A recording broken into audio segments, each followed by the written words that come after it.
Today, I'm sharing with you the summary of a book that doesn't just teach you how to change your life. It forces you to question everything you thought was true about yourself. And if you're ready for it, this book will free your mind in a way nothing else ever has. You already know, I don't make book summaries just to make content. I make summaries of the books that change lives. Books that have changed my life. Because I truly believe a single book can change your entire future. And today's book, it's not just different. It's dangerous. Because once you listen to this, you can never see your life the same way again. You can never hide behind your past. You can never say, I can't change. You'll learn that. It's not your trauma, not your parents, not your school, not your failure. That's stopping you. It's the story you keep telling yourself. And this book, The Courage to Be Disliked, will teach you how to finally stop. You will learn how to break free from your past, how to stop being controlled by what others think, how to become emotionally free, and how to finally take back control of your life. This is not just a summary. This is your next breakthrough. And yes, this video will also help improve your English listening, your understanding, and your confidence. But more importantly, it will transform how you think. So now, let's begin. Night 1. Deny trauma. People can change. The past does not matter. The first chapter begins with something shocking. A young man walks into a room to meet a philosopher. He's frustrated. He says, "It's easy for you to say people can change, but I can't. My past has made me who I am." He talks about being hurt, about being shy, about being scared of people. He says, "If I didn't have that trauma, I would be different." But the philosopher replies with something bold. No, your past doesn't control you. You are using your past to excuse the life you are choosing right now. And this is the first painful truth. Truth 1. You are not a product of your past. You are a product of your choices. This book is based on Adlerian psychology, which is different from what most people believe. Most people believe in trauma-based psychology. Because this happened to me, I became this way. Because I was bullied, I became shy. Because I was poor, I became anxious. Because my parents were toxic, I don't trust anyone. But Adler says, this is backwards thinking. You are not controlled by your past. You are controlled by the goal you have right now, even if you don't realize it. The philosopher says, you are not shy because you were bullied. You are shy because you want to avoid rejection. And blaming your past is a way to stay safe. Let's break this down. Imagine a man who says, I can't talk to people because I was bullied in school. But the truth is, right now, he's choosing not to talk. Why? Because if he tries and gets rejected again, it will hurt. So he avoids it. Then he blames the past. But in reality, it's not the trauma that's stopping him. It's fear. This idea is scary because it means we have to take full responsibility. But it's also powerful because it means we have the power to change. Truth 2. You are not broken. You are avoiding responsibility. The young man says, so what are you saying? That my trauma doesn't matter? That what happened to me wasn't real? The philosopher answers with compassion. No, what happened was real. But how you choose to live with it, that's your decision. You can choose to become bitter, or you can choose to grow.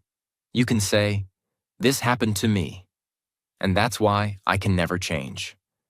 Or you can say, this happened to me, and that's why I must become strong. The philosopher says, the past is not something that exists now. Only your thoughts about the past exist. And here's the key message of Night 1. No experience is a cause of our success or failure. We do not suffer from the shock of our experiences. We make out of them whatever suits our purposes. What does this mean for you?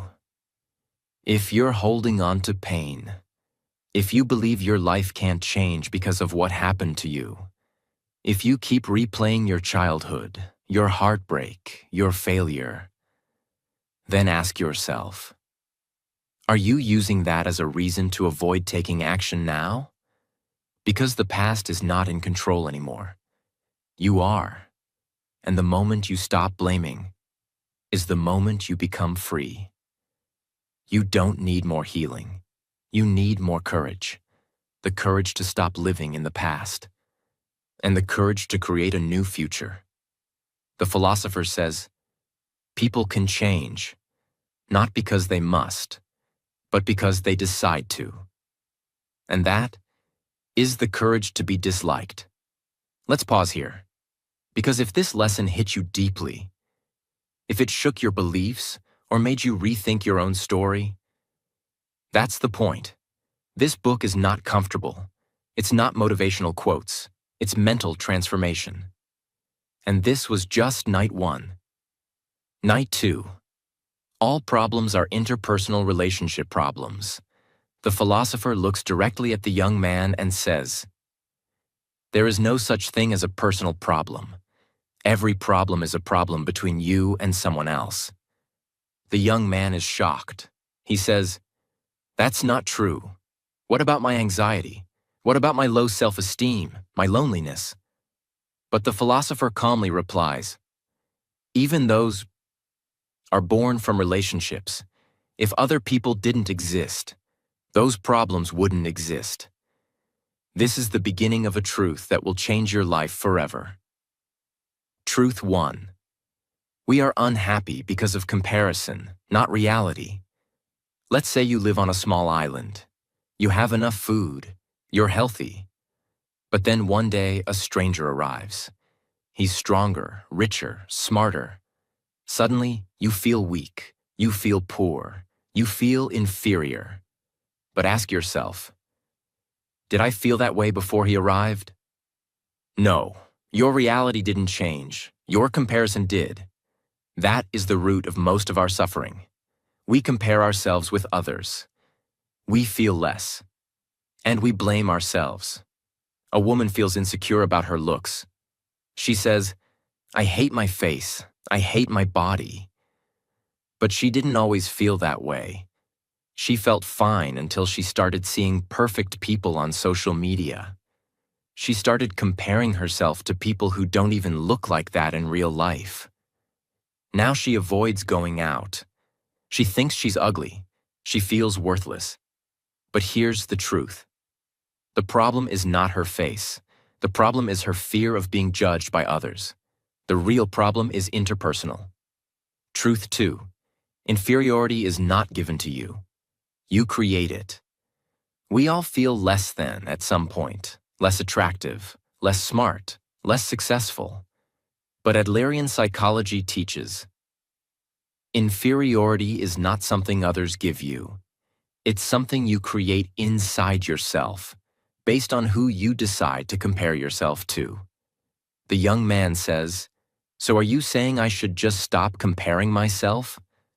The philosopher answers, yes, because you don't need to be anyone else. Your value is not based on how high you climb.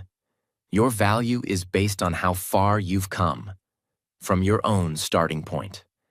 2 students fail a math test. One says, I'm stupid. Everyone else passed. I'm not good enough. The other says, I failed. But I was better than last time. I'll do better again. One compares with others. The other compares with his own growth. Which one will keep going? Which one will become stronger?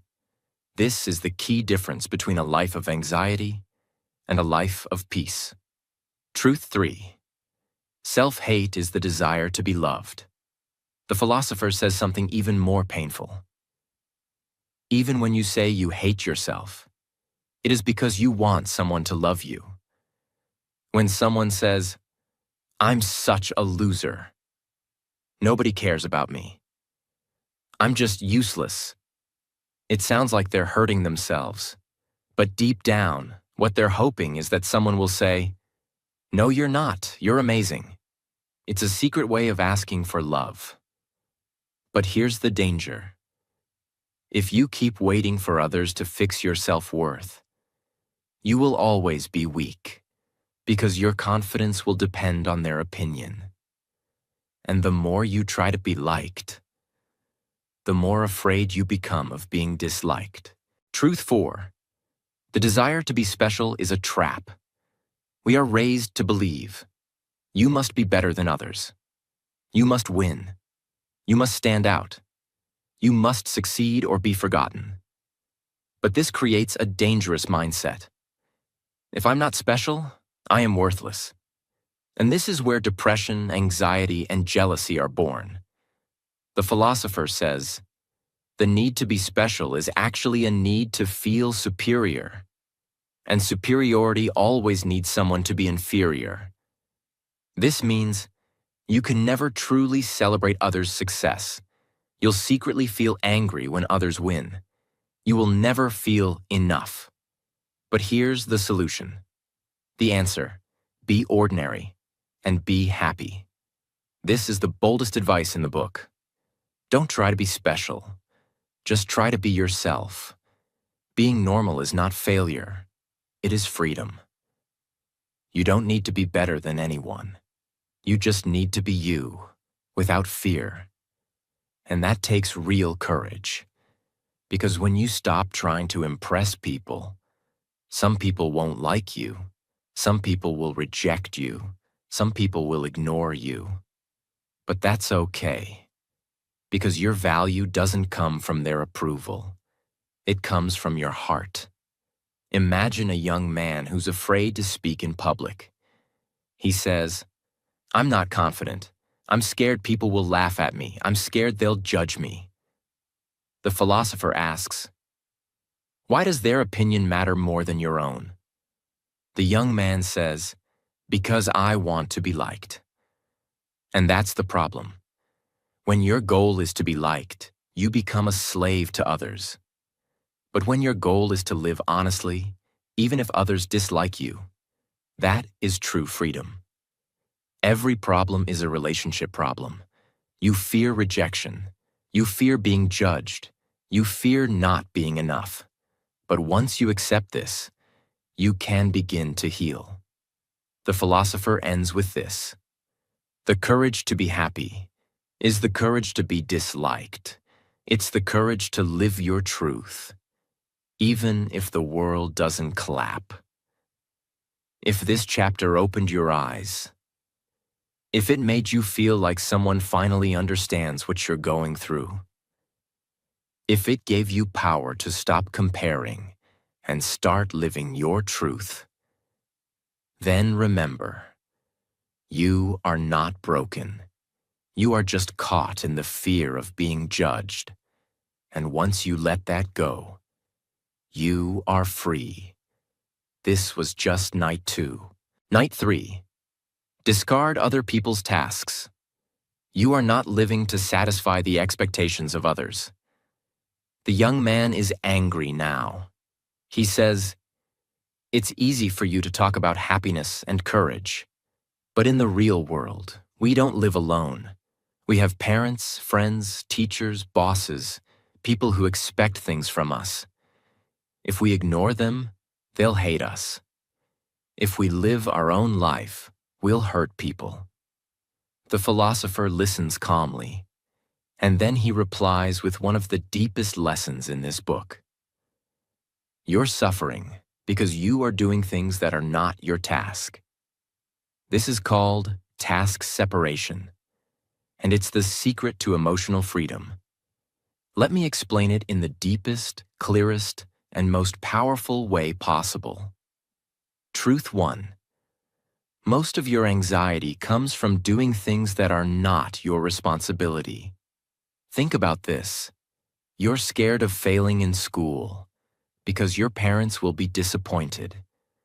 You keep saying yes to things you don't want to do because you're afraid your friends will get upset. You hide your real thoughts because you want people to like you. You follow a career you don't love because society expects it. Now stop and ask yourself, whose task am I doing? Because here's the powerful realization. It's not your job to live someone else's life, and it's not their job to control yours. This is the root of suffering. You are carrying other people's emotional baggage, and it's time to let it go. There's a girl who loves painting. She feels alive when she paints. It's her passion, her purpose, her gift. But her father says, "You can't become an artist. That's not a real job. You'll fail." Now she's torn. If she chooses art, she'll disappoint her father. If she chooses safety, she'll disappoint herself. So what does she do? She gives up her dream. She goes to medical school. Years later, she's successful, but empty. She cries in the shower. She feels numb. She lost herself. Why? Because she carried her father's expectations and never asked, whose life am I living? That is the core question of Night 3. Truth 2. You must separate your task from theirs. The philosopher explains. A task is any responsibility where the result affects a specific person. Studying is your task, but whether your parents are proud is their task. Expressing love is your task, but whether the other person loves you back is their task. Being honest is your task, but whether others accept you is their task. And when you mix these up, you become emotionally trapped. Here's what happens. You stop doing what's right for you. You live in fear of rejection.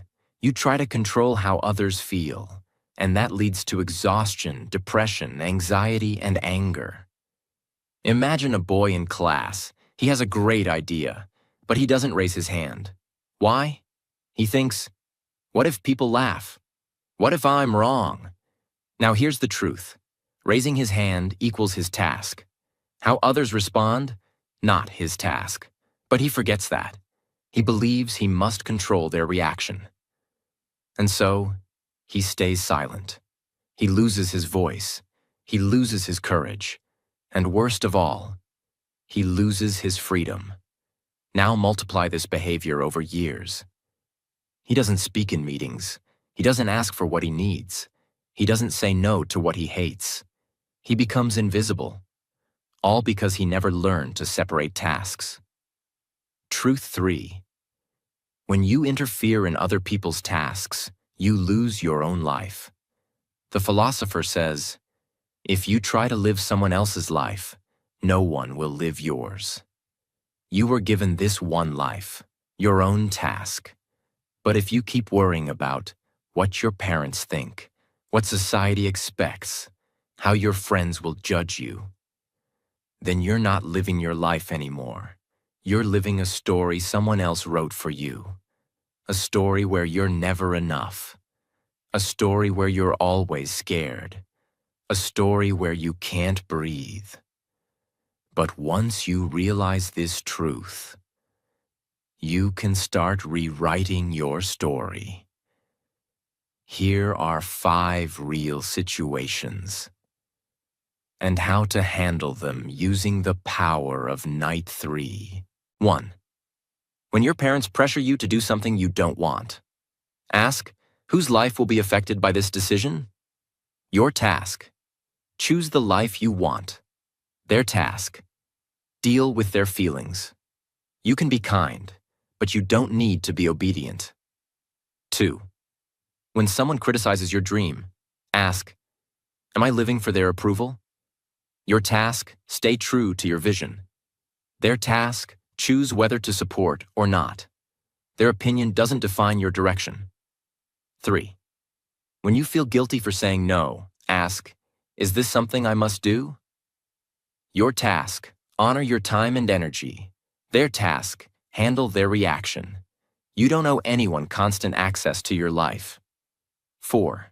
When someone doesn't love you back, ask, can I control how they feel?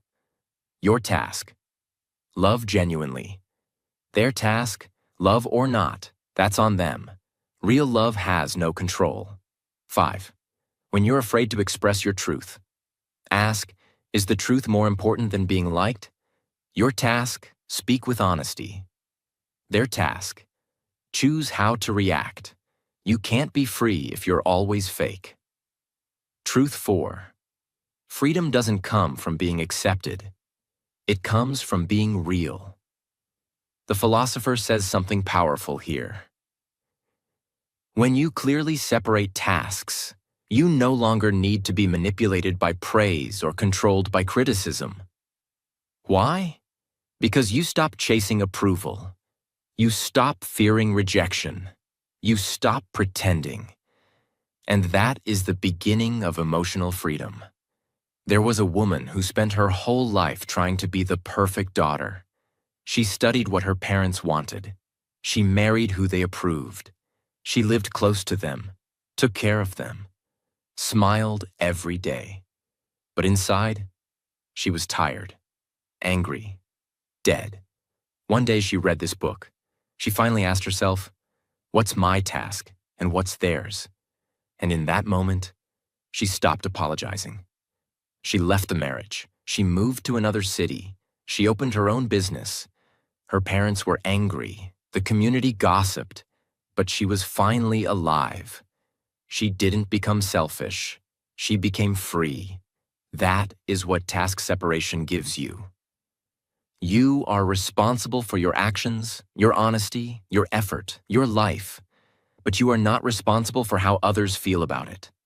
The courage to be disliked means you live your truth. You speak with love, but not fear. You stop begging for approval. You do your task, and let others do theirs. That is when peace enters your heart. Night 4. Where the center of the world is.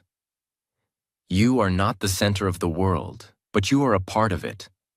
And that's beautiful. The young man is frustrated again. He says, if I separate tasks like you said, if I stop living for others and just focus on myself, won't I become cold, selfish, and alone? Don't we all need praise, support, and community to be happy? The philosopher smiles. He says, that's exactly what we're going to talk about tonight. The secret to true belonging is not to be liked. It's to contribute. And with that, we begin the deepest emotional shift in this book. Truth 1. We all want to belong, but we look for it in the wrong places.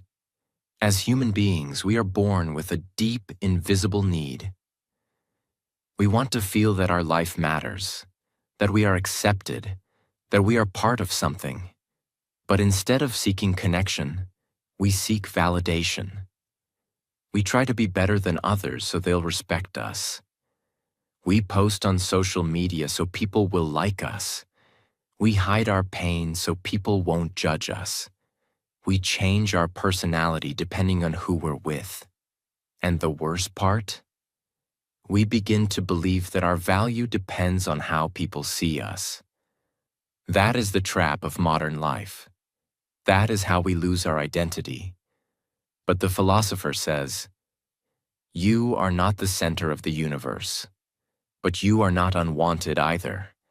You are a member of the community of people, and your happiness begins when you decide to contribute to that community. This is what Adler called community feeling, and it is the key to emotional healing. Truth 2. Being special separates you from others. Contributing connects you. Let's go back for a second. In the last chapter, we learned that trying to be special is a trap. Because when you want to be special, you automatically compete with others, judge others, see yourself as above or below them. It becomes, I'm better than you, or I'm worse than you. But never. We are equals.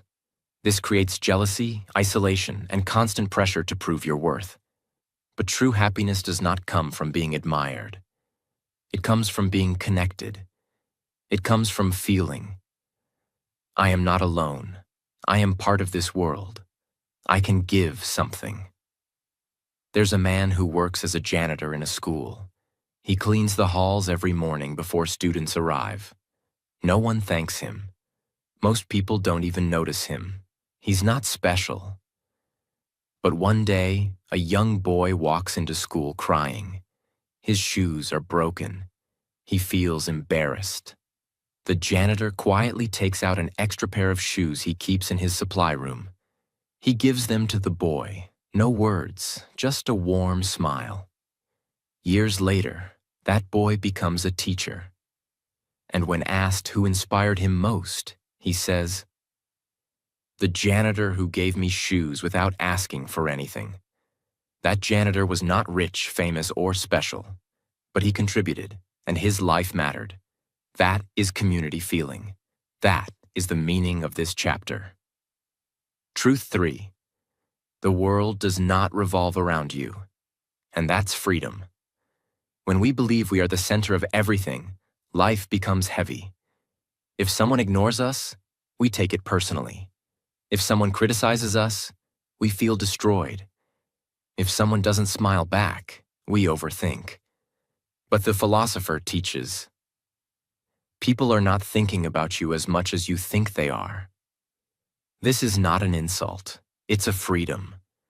Because it means you are allowed to make mistakes. You don't need to be perfect. You don't need to control how others see you. You can just live, breathe, be real. You are not being watched by the world. You are being invited by it to participate, not perform.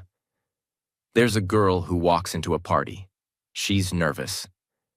What will people think of my dress? Am I too quiet? Will they like me? She tries to impress. She laughs too loud. She acts like someone else. She goes home feeling empty. Next time, she remembers Adler's wisdom. You are not the center of attention. People are too busy thinking about themselves.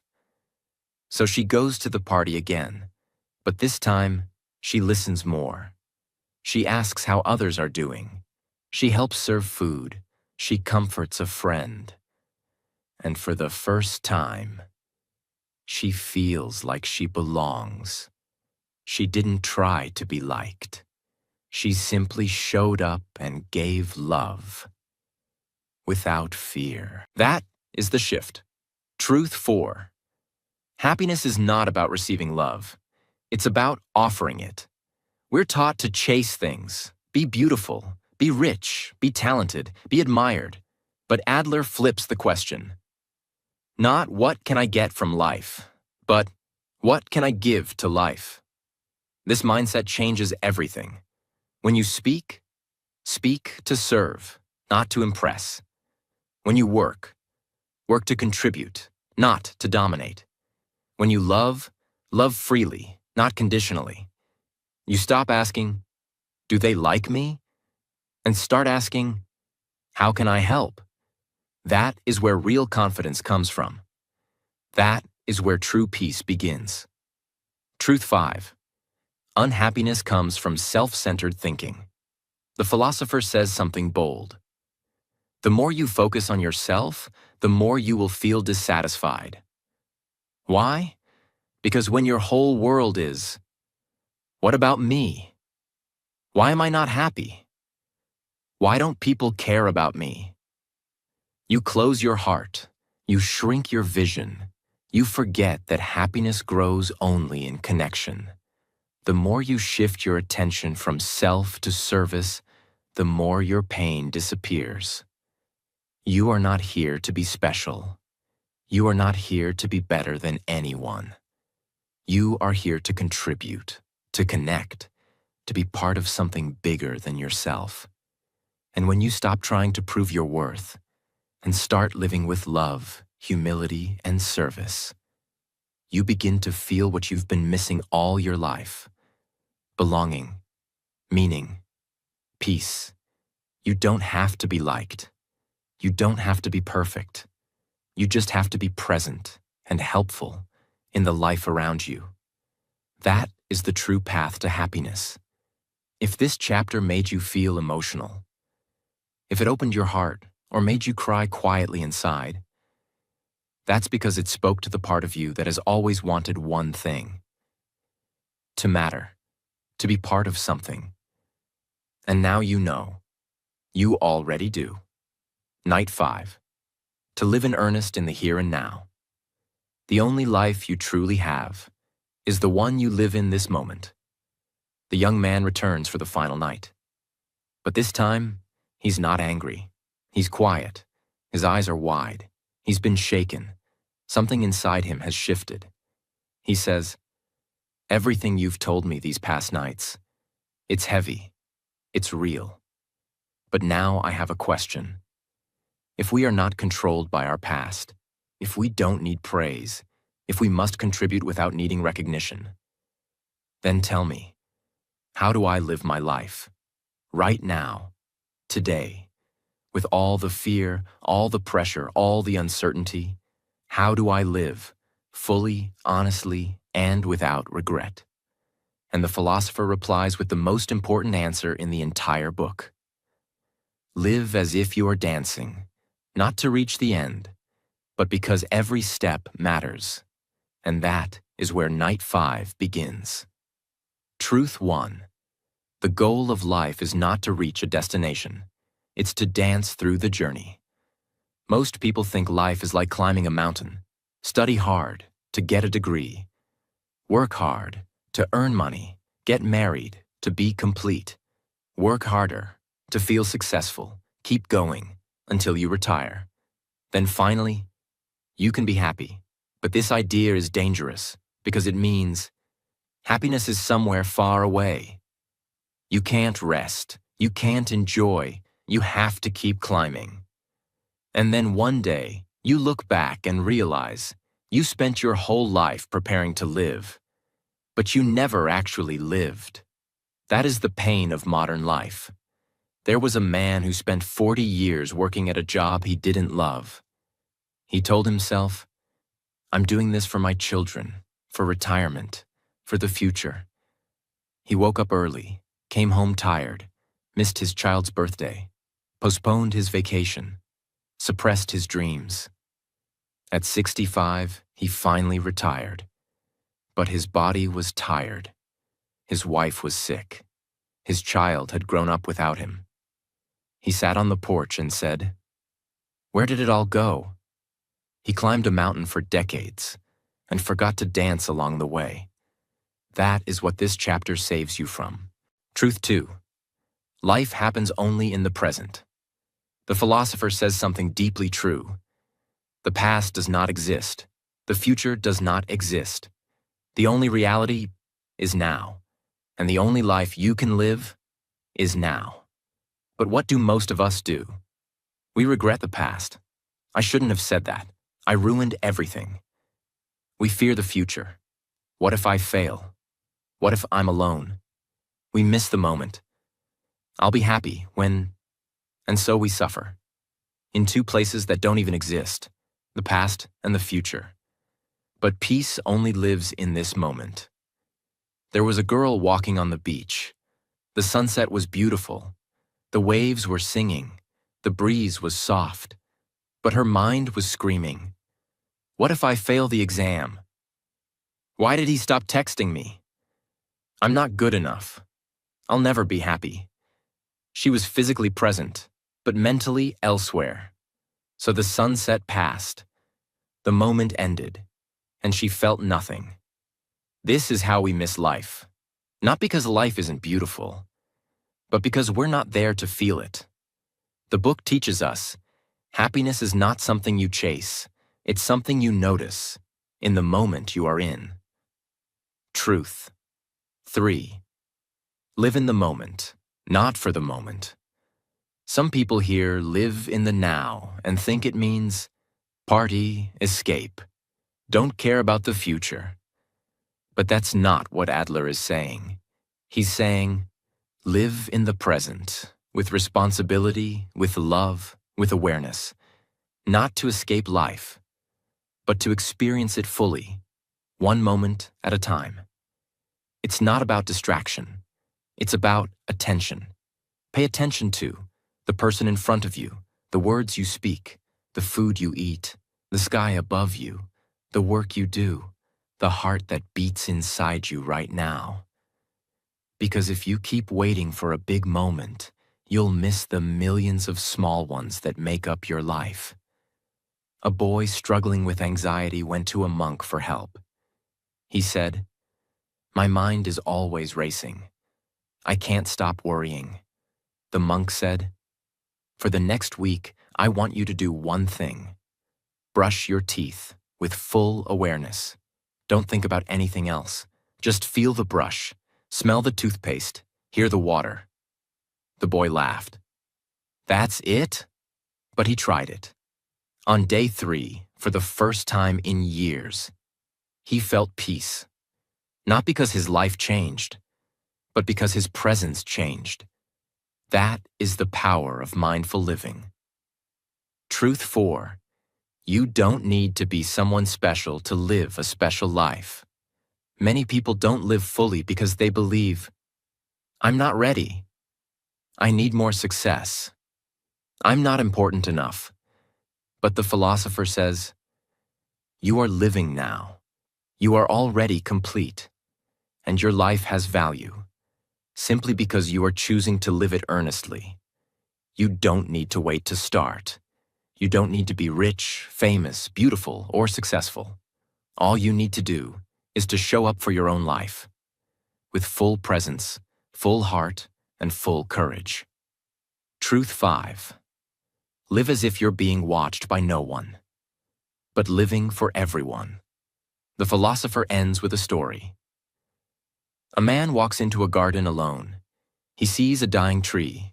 He waters it quietly. No one sees him. No one praises him. But he smiles, because he knows he did the right thing. That's what it means to live with courage. Not for applause, but for contribution. So ask yourself, can I live today? Not to prove anything, but just to be fully alive? Can I love someone?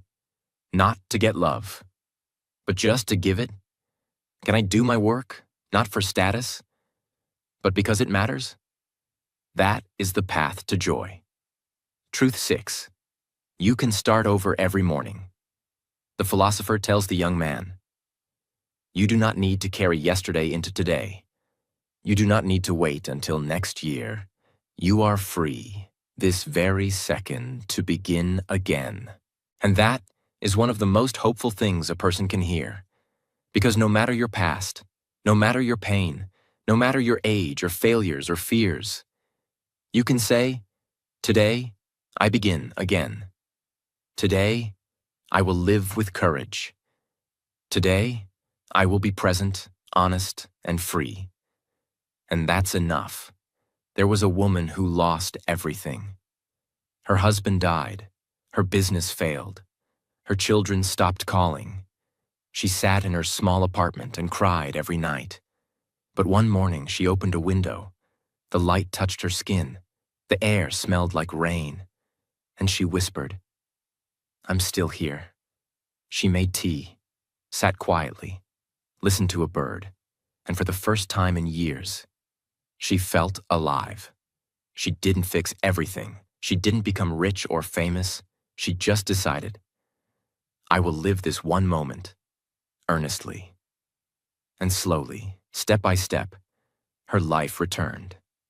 Not because she fought for success, but because she showed up for life. That is the meaning of this chapter.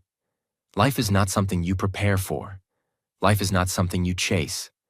Life is not something you wait to begin.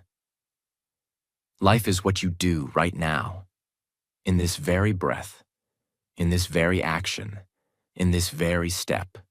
You don't need to know your purpose. You just need to live purposefully, in this moment. That's what it means to live in earnest. That's what it means to have the courage to be disliked. That's what it means to live free. The young man finally understands. He stands up. He smiles. His eyes are no longer afraid. He says, I don't know what the future holds, but I know this. I will live today honestly.